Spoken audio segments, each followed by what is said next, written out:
સ્થાનિક સ્વરાજ્યની ચૂંટણીમાં આજે ફોર્મ ભરવાનો અંતિમ દિવસ હતો ત્યારે વડોદરા પૂર્વ તાલુકા પંચાયતના પ્રમુખ એવા અંકિતા પરમારે પોર જિલ્લા પંચાયતમાંથી તેમણે ઉમેદવારી ફોર્મ ભર્યું હતું।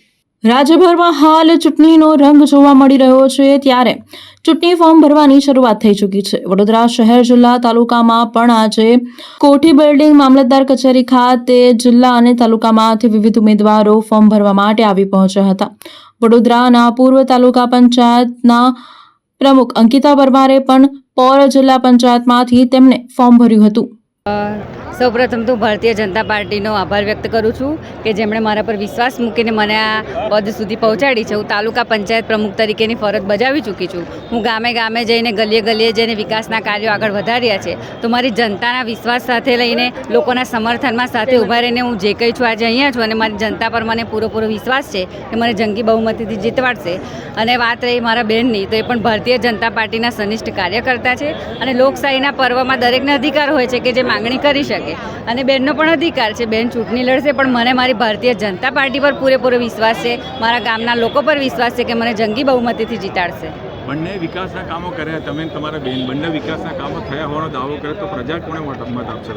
વિશ્વની સૌથી મોટી પાર્ટી ભારતીય જનતા પાર્ટી છે, તો સ્વાભાવિક છે હું ભારતીય જનતા પાર્ટીમાંથી વર્ષોથી કાર્યરત છું અને હંમેશા આગળ રહીશ। મને મારી પાર્ટી પર ભરોસો છે એટલે હું કાયમ મારી પાર્ટી પર મને ભરોસો રહેશે। વંદે માતરમ, ભારત માતા કી જય। હું આજે અપક્ષ તરીકે ઉમેદવારી નોંધાવવા માટે આવી છું। મેં ભાજપમાં ટિકિટ માટે માંગણી કરી હતી પણ મને મળી નથી, તે છતાં હું ભાજપની વિચારધારા સાથે અહીંયા અપક્ષમાં ઉમેદવારી નોંધાવવા માટે આવી છું। તમારા હરીફ ઉમેદવારનું કેવું છે કે જે થશે સારા માટે થશે, અમે બધા એક જ છે? હા, અમે બધા એક જ છે, અમે એક પરિવાર એક સમાજની દીકરીઓ જ છે, પરંતુ મારા વિસ્તારના લોકો માટે લડવું છે, તેમના હક માટે, તેમની સમસ્યાઓને હલ કરવા માટે લડવું છે। અત્યાર સુધી મેં લોકો માટે કામગીરી કરી જ છે અને આજે પણ આગળ પણ હું કરતી રહીશ। ઇલેક્શન વખતે સમાજની દીકરીઓ અલગ થઈ જાય છે? અલગ નથી, અમે એક જ છે, પરંતુ મેં લોકો માટે, મારા હક માટે, મારા સ્વાભિમાન માટે લડી રહી છું। હું પક્ષથી અલગ નથી, મારા પક્ષની વિચારધારા ભાજપની વિચારધારા સાથે જ હું આગળ વધીશ। તમે કહો તો ભાજપની વિચારધારા, તો કઈ વાતને લઈને તમે લોકો પ્રજા સમક્ષ મત માગવા જશો? તો ભાજપની વિચારધારા છે તો અંકિતાબેન છે જ ઓલરેડી।